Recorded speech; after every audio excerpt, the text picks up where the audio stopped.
Hi guys, it's Anastasia and Simon again from UX Clicks, and today we're recording from sunny London. Surprise, surprise.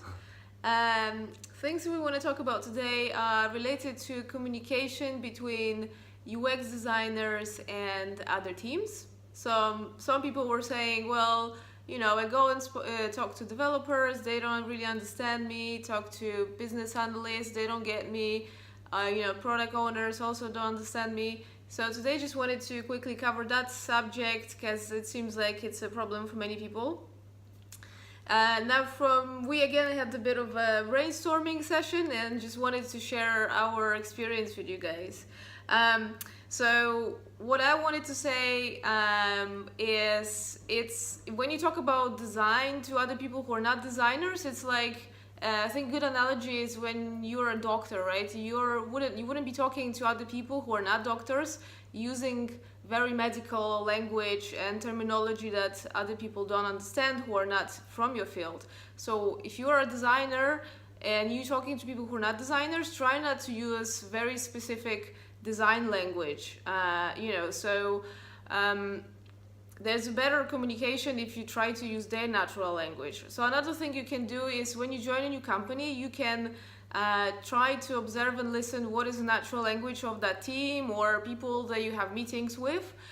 So for example, if they say, business analysis instead of research, maybe for in the beginning it's a good idea to use that language rather than very typical UX or design language. Something to think about. Yeah? Yeah. What do you think, Simon? That sounds like a great idea. And I've got a book recommendation, which is this awesome book here called Still the Show by Michael Port.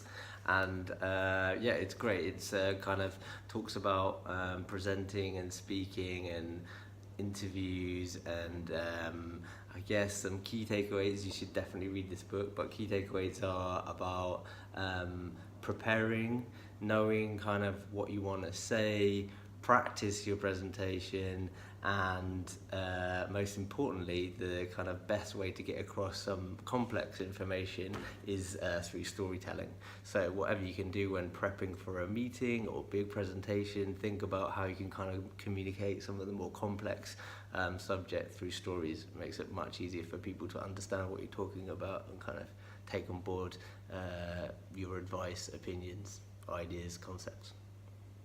Yeah, it's a great idea. I mean, this book is not very obvious UX designer's choice, I would say, but it's really surprisingly useful for communication and improving sort of understanding between people in general, which you can definitely use in your company, in your project that you work on. So yeah, that's it for us for today. If you enjoyed, please subscribe and we'll be making more videos. If there's a specific subject you want us to talk about, please comment below and we make sure we make another video based on that, potentially. Cheers. Cheers. Thanks a lot. Bye.